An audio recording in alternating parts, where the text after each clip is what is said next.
Hey, ici Julien du blog le-ecommerce.com. Quels sont les principaux chiffres de l'e-commerce pour cette année 2015? Que faut-il retenir de cette année en termes de commerce mobile? L'e-commerce a-t-il de nombreuses années devant lui? C'est à ces questions que nous allons répondre dans cette vidéo en s'appuyant sur l'étude de la FEVAD, qui est la Fédération e-commerce et vente à distance, sur l'année 2015. Premièrement, et ce n'est plus un secret depuis quelques années, de plus en plus de Français achètent sur Internet. La confiance d'achat est renforcée au fil des ans.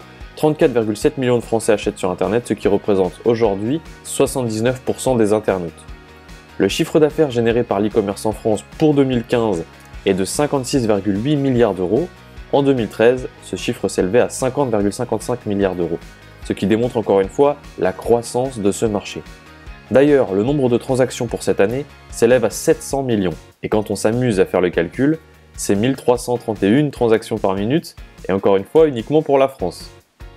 Parlons maintenant mobile et tablette.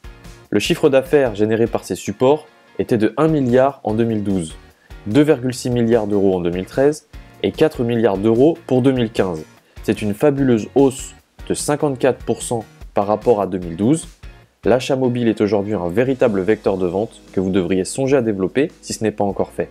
Pour appuyer cette affirmation, les sites leaders affirment qu'en moyenne, 21% de leur chiffre d'affaires sont générés via ces supports. Et c'est aujourd'hui plus de 6 millions de Français qui ont acheté via mobile ou tablette cette année.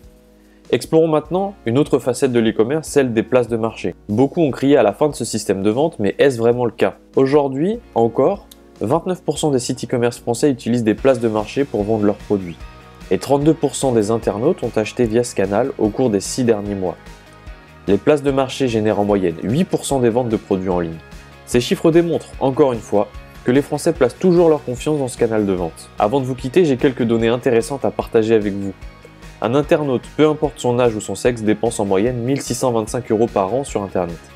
Le panier moyen pour tous les secteurs confondus s'élève à 81 € par transaction. Quant au mode de livraison, 83% des acheteurs favorisent la livraison à domicile, 66% le point relais et 26% le retrait en magasin. Encore une fois, pour cette année 2015, les chiffres de l'e-commerce montrent que ce marché est porteur et en pleine évolution. Mais une conclusion s'impose également. Les places sont de plus en plus chères. 6000 sites e-commerce réalisent un chiffre d'affaires de plus de 1 million d'euros, soit 89% du marché total. Cela veut-il dire que le marché devient inaccessible? Clairement pas. Cette année encore, de nombreux nouveaux pure players ont réussi à se faire une place parmi les grands. Et je sais également que certaines personnes qui me suivent ne souhaitent pas développer une multinationale, mais simplement un e-commerce qui leur permet d'avoir un revenu complémentaire, par exemple, à leur activité principale. Tous les scénarios sont possibles pour 2016. Retrouvez-moi sur mon blog, le-ecommerce.com, pour d'autres vidéos et articles sur l'e-commerce. Suivez-moi sur les réseaux sociaux si vous avez besoin de me poser vos questions en privé. Et surtout, pensez à suivre la chaîne YouTube pour être notifié dès qu'une nouvelle vidéo est disponible. À bientôt!